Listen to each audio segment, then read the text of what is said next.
that tune, shake your head. Get that style. Hi everybody, I'm Peter Nolan from Nova Scotia in Canada, and I know there's a ton of videos out there. It's an overwhelming amount, and here I am making one, but I just want to try to do something a little bit different, and it's not really in the sharpening process that you'll see, but maybe in some of the things I've learned over the years and things I wish I had known about and things I feared that I shouldn't have feared. So I'll just share those with you when I'm sharpening. So this sharpening is designed for this video's. The purpose of this one is just to show to people who have some knowledge of knife sharpening. They've already sharpened some knives, so they know about how to hold the knife, and they know that to keep the knives, their stones flat, and so on. So this isn't for beginners, but beginners would enjoy it, maybe, hopefully. But it's just for people who've already got some idea about sharpening. So in this one, I'm going to sharpen this beautiful handmade Fujiwara. And I'm going to use, I've made it dull by doing something I never want to do again, but and I'm not going to talk about it, but the knife is dull. And I'm going to use 4 stones. These are all Naniwa Chosera stones, 400, 1,000, 5,000, and 10,000. And I often use a natural stone to finish this knife, but I'm just going to use a 10,000 grit stone. So as I'm talking and I'm sharp, I'll try to discuss what some of the things I've learned, what I think one of the most important thing is as I sharpen. So now, let's get into the angles.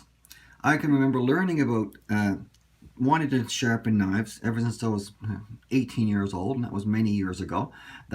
And I was worried about, at some point in time, thinking that I had to hold this knife at a precise numbered angle in order to sharpen it properly. That is not true. You just need to hold the knife at an angle and you have to be consistent as you sharpen from heel to tip on both sides of the knife. Whether that angle is 15, 12 degrees, what's important is that the angle you choose is that angle you maintain it throughout the process. And that's something that you'll learn as you build up muscle memory. But I also learned that you'll know this, that as you sharpen, you develop a sharpening sense. So instead of in a sharpening, my sense tells me that, well, this is a Fujiwara handmade, and I know it came from Fujiwara-san at about 12 degrees. So I'm going to try to replicate that at that angle as best I can. And I know, and you know, that it's not up here, it's down here. So I'm going to do my best to hold that angle and use what I call an instinctive angle. My instincts have taught me that, well, that's the angle that should be sharpened at, and my practice over the years and my mistakes that I've learned from are going to hopefully enable me to hold that angle, choose the right angle, and hold it throughout the process. So when I sharpen, start the right hand side, and I always sharpen at the tip of the knife. So this is a Santoku, so it doesn't really have a tip, but we're going to start at the front of the knife. So, and since it's dull, and I made it dull, I'm going to use this coarse stone with a fair amount of pressure. But I always measure my sharpening scale, pressure on a scale from 1 to 5. I'll never use 5, but right now I'm using pretty close to 4. So I'm pressing down pretty hard because I want to create that burr pretty quickly. I don't want to linger on these water stones because I want to form that burr and move on to the process of removing the burr. So I'm always feeling for the burr and checking my work. And over here, I'm just dipping my blade in some water here. You don't see it on the screen. And I feel for burr, and I can feel it on both along the entire edge. So I'm going to flip the knife over onto this 400 stone and find my angle and use my fingers to apply pressure at the primary edge as close to it as possible, because that's where the sharpening is taking place. And here we go. Fair amount of pressure, because my ultimate goal is to form this burr along the entire edge of the knife and then remove it. And everything I do after the burr is formed is about me removing it and creating a clean edge. Not just sharp, that's critical of course, but as clean as possible. No metal debris on there. So I feel for the edge angle burr on this side. It's not quite there yet. So I keep going. So yes, so to build a nice strong edge with this particular knife, I'm going to not just, like I said, get it sharp, but I'm going to make it as clean as possible. That metal, that's fatigued metal that's trying to cling and hang on to the mothership, has to go.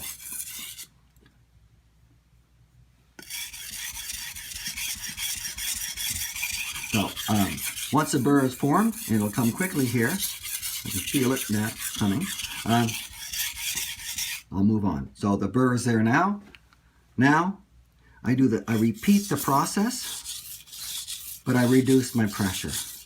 It's all about holding the knife at a consistent angle and manipulating pressure as you do it. So I never need that P4, what I call maximum pressure anymore. I've already created the burr.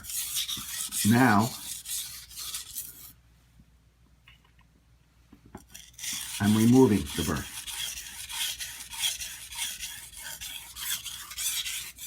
And I do that by manipulating my pressure, ever decreasing the pressure that I use. So again, same angle, just less pressure.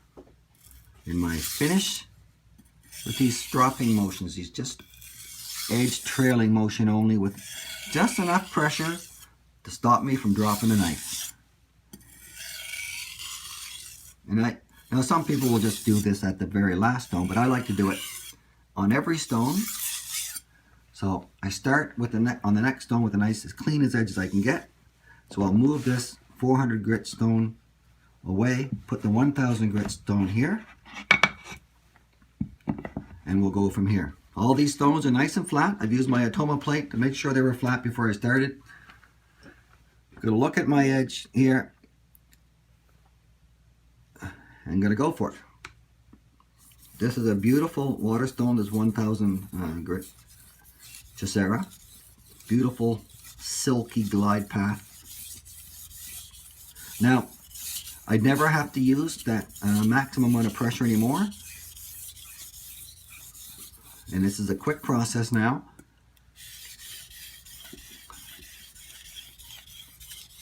I don't want to linger on these water stones. And you know that the area behind the primary edge, the secondary bevel, is what I call the edge's armor. It's there to it protects the primary edge. It gives it strength. But this knife, the steel in this knife, can handle what we're going to do here.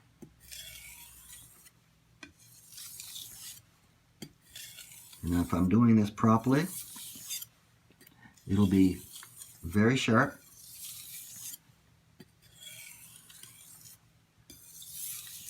So I'm cleaning the edge, refining it. I'll get this as polished as I want to, and it's inevitable with these beautiful water stones. So we'll move up to the 5000 grit here. Again, I'm going to start with, I always start with a wet edge, and I'm going to just very light pressure. But I am pressing down, so it's not just riding over it. And my fingers, as you can see, they're not just along for the ride, they're pressing down as well.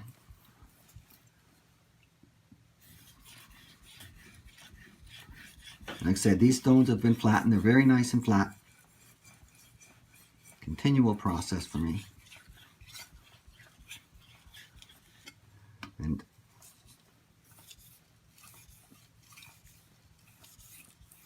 you have to very focus on these, on your consistency of your angles, especially at these very acute angled knives. I sharpen knives every day, and I don't always get the pleasure of sharpening beautiful knives like this, so my angles have to adjust from 20 degrees to 15 down to this ridiculously acute but appropriate 12-degree angle. And if it's 12 degrees, cool. If it's 11.5 or 13, that's okay. I'm just human, as long as I hold it from heel to tip. That's what I'm shooting for. Now I'm just going to look at this knife and say, geez, you should have sharpened. I thought you were going to sharpen at 12, not 13. So we'll finish off with this 10,000 grit knife, and I've already done a bit of work with the Nagura here. This is a natural Nagura, so I just use a little bit of, I've already done this before, so I'm just going to get a little bit slowly going there.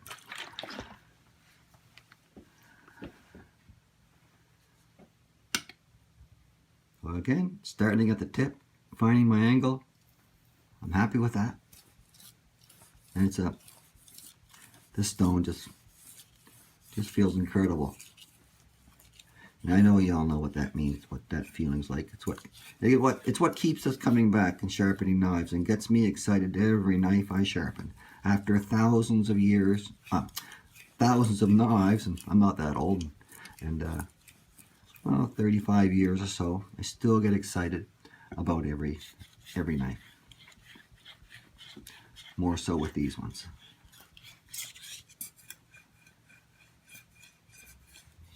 So now, I'm in the final stage. It's all about burr removal here, cleaning the edge, and now I could take a strop at the end of this, a laden strop, and gently, very lightly strop it. But for the sake of this video, I won't. I'll just drop it on the stone.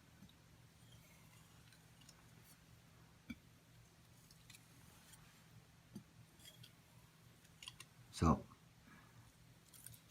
I'm also not going to be creating any of those, doing any of those parlor tricks where I'm slicing a tomato horizontally without supporting the tomato, or cutting hair, splitting hairs. Now, those are all good testaments to the skill of a sharpener, and especially to the knife itself, but they may have deceptive powers to someone who's trying to learn to sharpen, thinking that they have to get there. You don't have to be there. Done all those. That's not what's important. What's important is creating a strong, clean edge and angle consistency and enjoying what you're doing.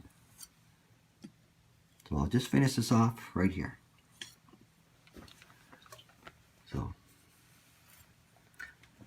So I use a nice clean rag to finish this off. You can look, and as you can see, it's a very beautifully, highly polished edge. I guarantee you that will cut into any tomato or that I want to cut, and it is exceptionally. You can just feel. You know what that feels like, folks. It just digs into the pads of your fingers, and that's it. So thank you very much for watching, and I really hope you enjoyed it. If you didn't, I thank you for watching anyway.